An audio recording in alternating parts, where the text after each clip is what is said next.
तो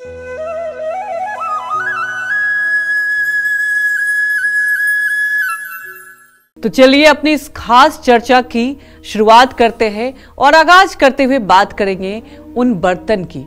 चांदी के बने उस बर्तन की बात करें पंडित जी, ये सबको पता है कि चांदी का बहुत महत्व होता है, लोग खरीदते हैं दीपावली पर, लेकिन वो कौन सा बर्तन है जिसको रखने से दरिद्रता दूर हो जाएगी और खास तौर पर लोगों की परेशानी दूर हो जाएगी, और बताएं आप। और मैं अपने दर्शकों को एक बात और बता दूं कि देखिए, दीपावली तक आप लोग कालचक्र देखना मत भूलिए, क्योंकि पंडित जी हर वो छोटी चीज बताएंगे आपको। क्यों पंडित जी?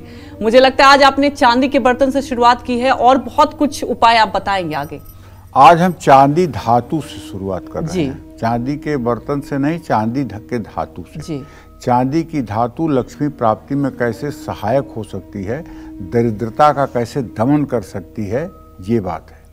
अगर आपके घर में बरकत नहीं है, दरिद्रता का वास है, तो इस दीपावली पर आप अपने घर में चांदी की लक्ष्मी गणेश की प्रतिमा अपने घर के पूजा स्थान में स्थापित करके हर रोज पूजा करें। अब थोड़ा सा यही ध्यान दीजिएगा कि लक्ष्मी गणेश की प्रतिमा जो मार्केट में उपलब्ध है वो 3 प्रकार की है। एक तो ऐसी है जिसका बाहर से स्वरूप बिल्कुल लक्ष्मी गणेश का दिखता है, पीछे पीठ एकदम खोखली है। दूसरा, ऊपर बाहर और भीतर से पूरी प्रतिमा लगती है लेकिन अंदर से मूर्ति पोपली है। और तीसरा जो मिलता है वो पूरा ठोस चांदी की गणेश और लक्ष्मी की प्रतिमा मिलती है। शास्त्रों के अनुसार अगर आप शुभ फल चाहते हैं और आप चाहते हैं कि आपकी आर्थिक स्थिति बहुत मजबूत रहे, तो आपको लक्ष्मी और गणेश की चांदी की ठोस प्रतिमा ही लाना चाहिए। पोपली प्रतिमा घर में नहीं लाना चाहिए। कुछ लोग ला चुके हैं और अब इस धर्म संकट में पड़े हुए हैं कि आखिर इस प्रतिमा का क्या करूं, तो उनको बताना चाहता हूं, आप धर्म संकट में मत पड़िए। इस चांदी की गणेश प्रतिमा को सुनार के यहाँ दे करके उसके बदले में भरे हुए पूरा जो ठोस चांदी के गणेश और लक्ष्मी हैं उनको ले आइए, आपको कोई दोष नहीं लगेगा। आप सोच रहे होंगे कि मैंने इनकी पूजा की है, अब इनको कैसे दूसरे के हाथ में बेचा जाए।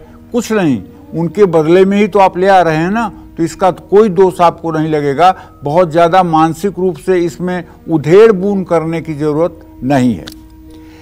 चांदी की मान लीजिए प्रतिमा घर में हैसियत नहीं है पूजा घर में रखने की, तो आप चांदी की प्रतिमा अगर नहीं रख सकते हैं तो फिर आप तांबे की या सोने की या ये प्रतिमाएं भी आप अपने घर में रख सकते हैं। चांदी की प्रतिमा पूजा घर में नहीं रख सकते हैं तो अपने घर के उत्तर दिशा में सुरक्षित स्थान पर भी इसे आप रख सकते हैं। एक चौकी पर लाल कपड़ा बिछाइए और उसको कलावे से चौकी के चारों तरफ बांधिए। उसके ऊपर एक सुंदर सी तांबे की प्लेट में चावल बिछाकर उसी के ऊपर लक्ष्मी और गणेश की प्रतिमा को रखिए। दूसरा उपाय ये भी हो सकता है कि लक्ष्मी जी को कमल गट्टे की माला इतना अच्छे ढंग से प्लेट में रखिए कि उसके ऊपर लक्ष्मी जी रखी जा सकें, और गणेश जी के नीचे एक कमल का फूल अगर मिल जाए तो उसको रखिए, उस पर गणेश जी की प्रतिमा रखिए।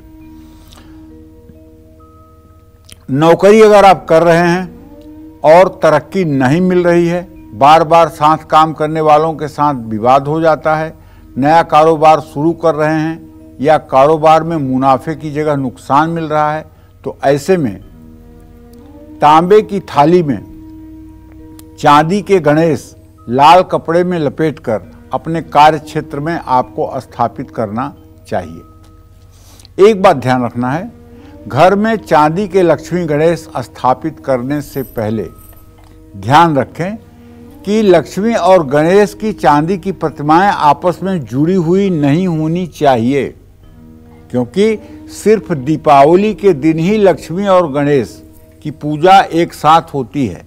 बाकी जहाँ भी पूजा होती है गणेश की, वो गौरी के साथ होती है। अगर आपने अपने घर में विवाह में, व्रतबंध में, सत्यनारायण भगवान की पूजा में या किसी छोटे बड़े अनुष्ठान में आपने देखा होगा तो गाय के गोबर की गौरी बनती है और उसके साथ सुपारी पर गणेश की स्थापना होती है, या फिर गरी गोले पर गणेश की स्थापना होती है और गाय के गोबर से बनी हुई गौरी होती है। गौरी और गणेश की ही पूजा प्रायः 365 दिन होती है। केवल दिवाली का दिन ऐसा है जब लक्ष्मी और गणेश की पूजा होती है, कारण कि लक्ष्मी ने गणेश को अपने पुत्र के रूप में प्राप्त किया है। हाँ, तो दूसरी बात ये कहना चाहूँगा कि चांदी की वो दूसरी चीज कौन सी है जिसे आप स्थापित करके दीपावली पर और अपने लॉकर में स्थापित करने से लंबी आयु, मान सम्मान के साथ कारोबार में भी बड़ा लाभ मिलता है। ये भी मैं आपको बताऊंगा बस थोड़ी देर में।